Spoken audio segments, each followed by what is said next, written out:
Hey, Sabrina here and welcome back to another video. Now we are going through a coronavirus pandemic. At the moment there's currently 69,418 have passed away, and that is so sad. So it's crazy, it's real, it's happening. And did you ever think you would be alive in a time like this when something is like this is happening? The question you want to ask yourself is this something to be worried about? Are you scared? Should you be scared? In this video, we're going to look at how previous pandemics, how they've impacted countries, and how many people have died as a result of this. As well as that, we're going to take a look at some of the conspiracy theories that are going around, because there are so many, and I'm intrigued. I'm quite interested in some of them. They sound legit, but some of them do sound a bit over the top. So we're going to check those out and see what some people are saying here in the UK and worldwide, and how all of this impacts your money. Stay tuned. So before we get started, this channel is perfect for people in business, people in property, those who are starting in property and wanting to take things to the next level. I've already done a number of videos on property about how to get started, how to raise money for your first property, how to buy a house. So whilst we're here on lockdown and in isolation, why don't you binge watch some of those property videos and tell me what you think? And do not be afraid to comment down below. And send it to your friends. They might like it also. Now, going straight into the coronavirus, we all know it's a virus that's transported from person to person. And the best way for this to really be over with is just prevent. Prevention is always better than cure. So that means stay your ass at home and not go out. Try and prevent yourself from going to shops. Look, you hear this on the news. I'm not even going to repeat them because you can turn it on here, you can turn it on there, it's everywhere. But you know what to do, so do it. Now, as you know, there are so many countries that have been affected. Saudi Arabia, the USA, Japan, Sri Lanka, Russia, Philippines. The list is endless. We've even got Ghana, Nigeria on that list. Pandemic, that's worldwide. An epidemic is local. So pandemic, epidemic, pandemic, epidemic. Right now we're having a pandemic impact. So let's look at some of the pandemics that have happened. Some of the world's largest pandemics. And some of these date from way back. But let's take a look at them. At the 6th cholera, where 800,000 people died in 1910 to 1911. Then we've got swine flu, where 450 people died, and that was 2009 to 2010. We've got the Asiatic and the Russian flu, 1 million people died, and that was in 1889 to 1890. We've got the 3rd cholera, again 1 million people died, and that was 1852 to 1860. We've got the Spanish flu, where 200,000 people died, and that was 1918 to 1919. We got the flu, where 1 million people died, and that was 1968. We got the Asian flu, where 2 million people died, and that was 1956 to 1958. We have the plague of Justina, and that was 25 million people, and that was in 404 to 542. We have the HIV and the AIDS. Now, I don't like that one because we all know how that one came about, and I'm not happy about how a lot of that spread into Africa. But there we had 36 million people died, and that was in 2005 to 2012. Of course, people are still being impacted by these, but not to the extent that they were then. We have the flu pandemic, and that was 20 to 50 million people, and that was in 1918. And then we have the Black Death, which was from 75 million all the way up to 175 million people. Some sources say 125 million people dead, and that was in 1346 up to 1353. That is a lot of death. Okay, so it's clear that if you look at previous events that have happened in history, it would give an indication of where we could potentially be going in future. And this is why it's good to look at pandemics, understand how they've happened, how did it affect the people, how did they overcome these areas which have just, you know, literally just crippled crippled some countries completely, and what you can do to play a role in getting things back to normal. Some of these events did take place a long time ago, but it can allude to what the future holds as well. Previously, we had China, who released the SARS, S-A-R-S, and we're going to look how that compared to the coronavirus and how that's impacted us again. So the SARS is a severe acute respiratory syndrome. It's actually caused by the coronavirus. So coronavirus takes many different forms and it's ever changing. In fact, this virus changes at least 100 times a year. The SARS, it started in China in 2002 and it quickly spread around as the coronavirus has, but not to that extent. The SARS was eventually controlled by countries isolating its members within the homes, as we're doing with the corona. So let's look at corona and SARS up close and take a look at how they have, come about from China. They've both come from China and how they both kind of compare to one another. The corona first, that came about in Wuhan, 2019 to 2020. They got a total deaths is still counting, but we are just under 70,000, 69,000 as I mentioned before, and currently China are the second largest economy.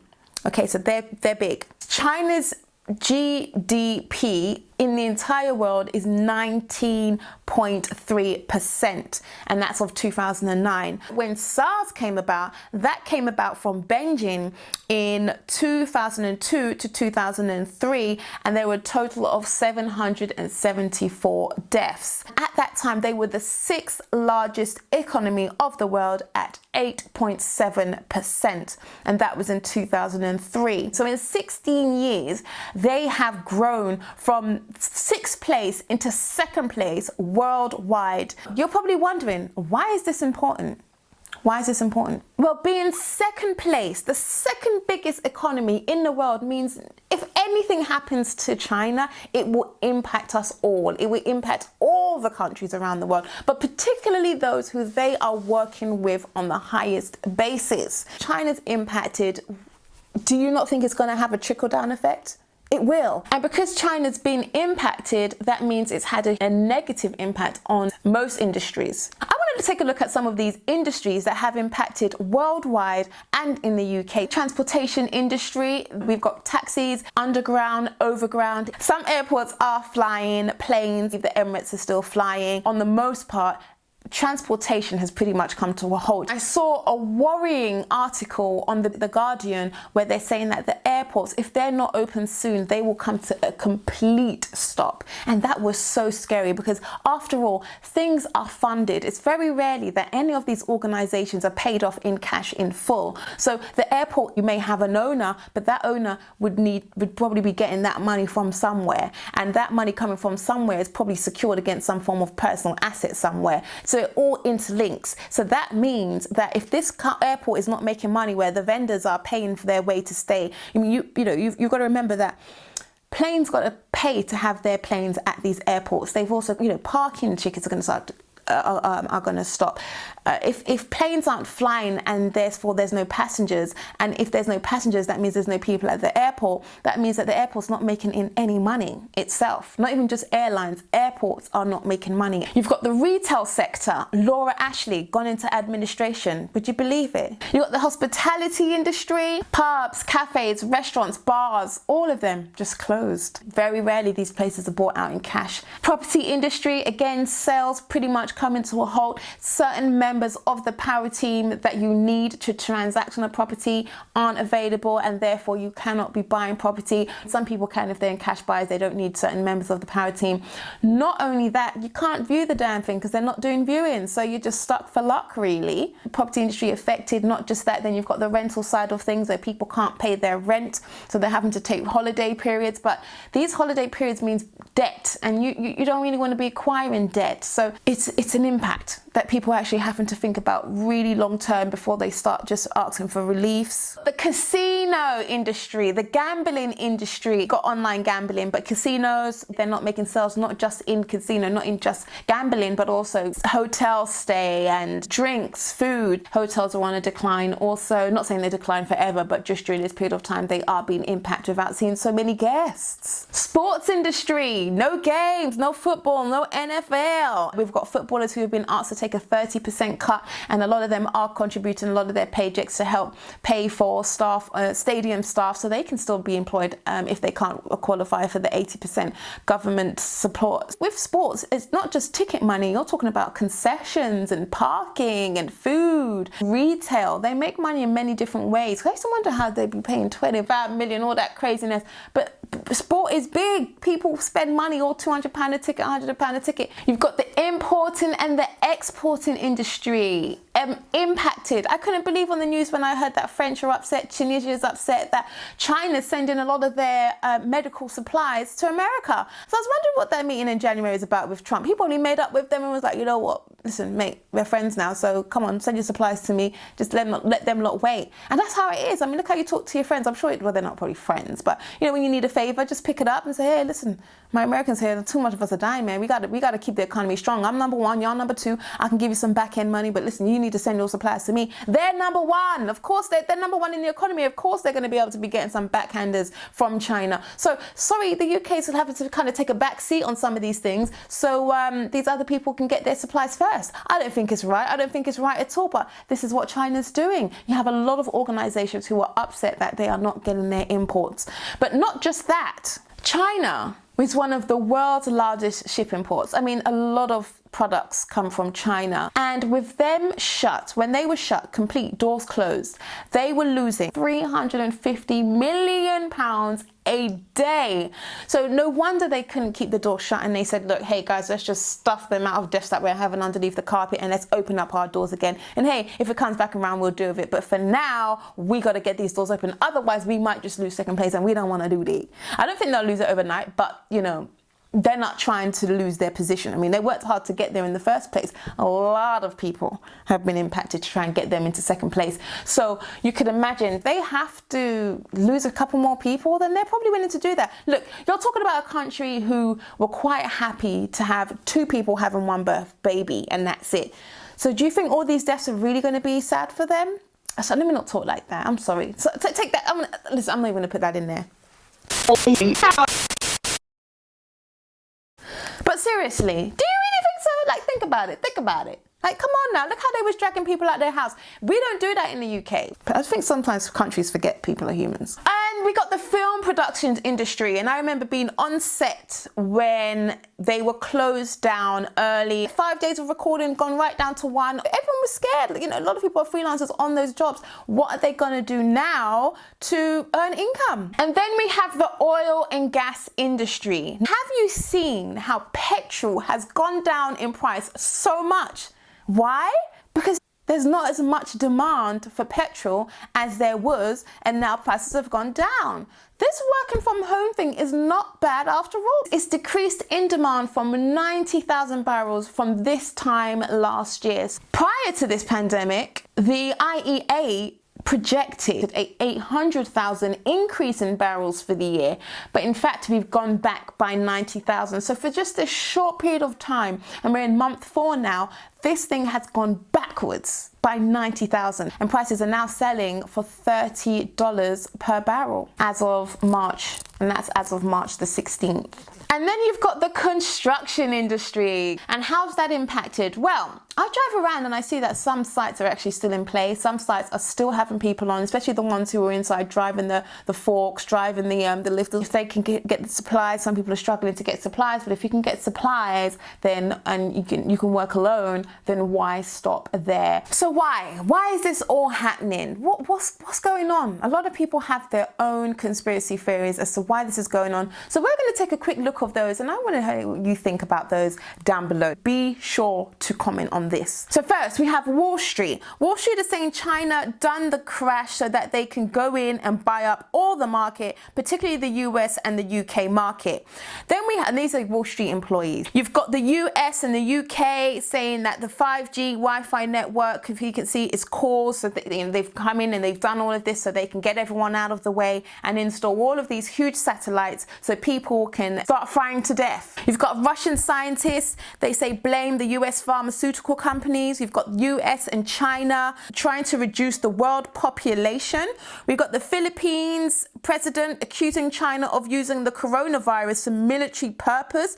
You've got the USA causing virus as a means to install Bill Gates and nano microchip called the quantum dot tattoos. This is called the ID 2020. Then we've got worldwide Christians who call that the mark of the beast. The nano dot thing, the mark of the beast. Okay, those are huge conspiracy theories that are going on, and some of them may be true, some of them maybe not. So how does this all impact the property market? Well, let's take a look. With public safety at the utmost highest priority, tenants need to be protected, properties who are being sold with homeowners, homeowner occupiers, and those wanting to buy properties, they have to be protected. So viewings have stopped. Doors have closed significantly in many estate agents and many letting agents. Some estate agents who are already prepared and doing things online, that's fine. They've just really pushed their online means properly. Like down the road, we've got a Dawson's. They had estate agents and an auction house, and they've now just moved everything online, and they're still selling property through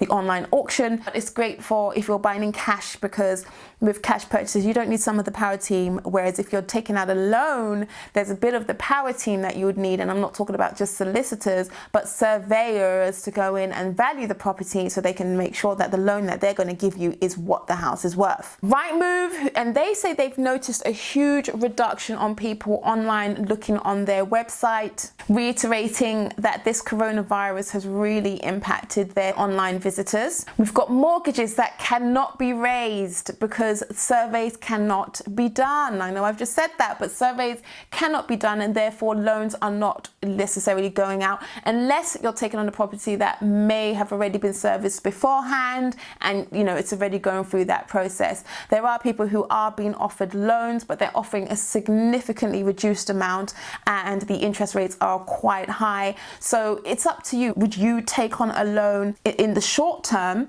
so you can get this money, and maybe you can still buy properties cash and make money off of that, but you're going to be paying a lot more rates? Would that be something you're willing to do?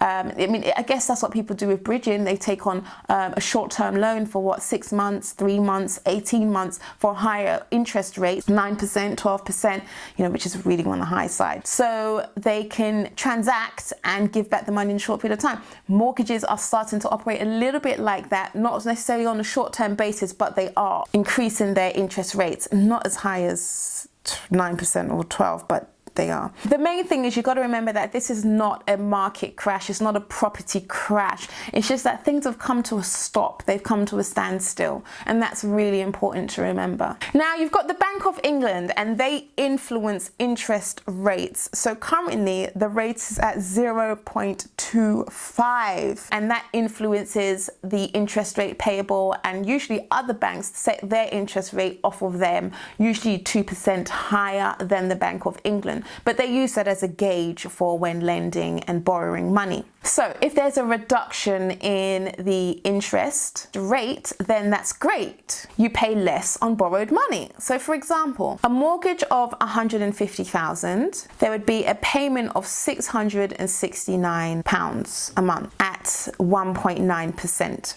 interest rate, compared to an interest rate of say 5%, where you'd be paying £877 a month. This interest rate was around that a couple of years back, and way before that, before my time when I was investing in property, at one stage it was 15% and 12%. So you can imagine how much mortgage payments were. And I remember being completely put off by property when I was younger, because I used to think, why would anyone pay so much for a house? You borrow it at this amount, you're paying back that amount. It just seemed absolutely significant, but these were the rates. But now we're at 0.25%. The other impact of that with low interest rate is that we have ISAs, where if you have money locked into a bank or money in a bank, your interest rate is going to be low. So the money you make on your money is going to be low. So if you've got an ISA account and you've got say 20,000 in there, you're probably going to be bringing in about 2% a month, maybe even 3% at the highest, at the absolute highest. But Average accounts, they're giving you about 0.25%, maybe even 1%. So they are quite low at the moment. So these are emergency measures to tackle the unexpected economic conditions. So ultimately, this is a cash buyer's market, and it will be for a while. For those where rent is due from tenants who cannot pay because they may have been let go from their jobs, then you literally have to just ask for your mortgage relief and see if you can pass that on to them. They call it a mortgage holiday. I call it mortgage relief, but I guess it's not a relief because you do have to pay it back.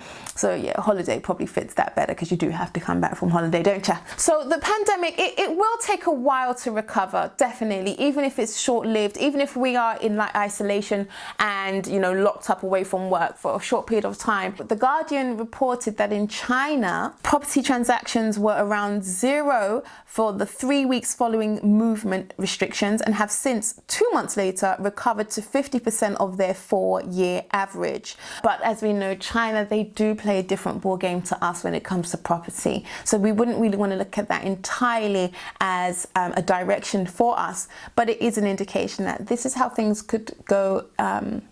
They just could go. Could, would, should, learn. But this is just an observation. It is clear to see that it will take a while for sales to pop up again. You know, it makes you wonder how people are going to integrate back into normal life. Are they going to be like what we're seeing on TV now in China, where cars are just going down the highway, people are just taking transport, they still are wearing their measures? Are we just going to be as free as that? Potentially. Or are we going to be still very scared and wary? And there'll be an element of that. And I think people are always operating at different risk levels, so we can't categorize everyone into one place, but we do know that there will be an element of both of those happening. Looking at the market and how, you know, things that could help get property back into play, low interest rates and rising inflation will help recovery, but only time can tell. Let's look at the seasonal flu. We had 17,000 people died in England last year from the seasonal flu. That's 2018 to 2019. In the USA, 14 to 36,000. But worldwide, there are 500,000 people that die from the seasonal flu. So these are big numbers. So when you're seeing 500,000 from the seasonal flu, you're seeing 69,000 from the coronavirus, which, bearing in mind, they started the lockdown, they started the pandemic from when it was at like 4,000 or some really small number.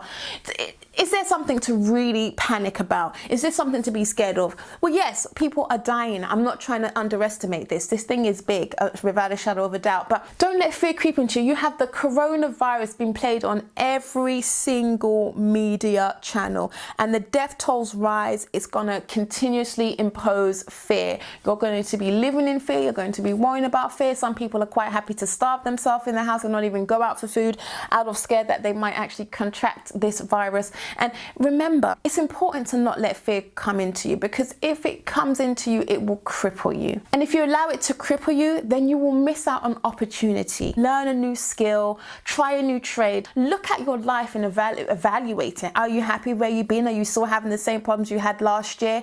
Really create direction in this period of time. Really look at how you can help other people around you. How can you be of an impact to your community? How can you just change the things about yourself and do things that differently? Use this time to evolve, better yourself, grow yourself, learn new skills, try some new books, start a new business, you know, venture into areas you've never ventured into before. The moral of that story is try new things, do different things, and do not let fear cripple you. I hope you enjoyed this video as much as I enjoyed recording this video. I hope you got some good content from it. We just looked at the property market. We're going to do plenty more videos like that, and I hope to see you in another video. Take care.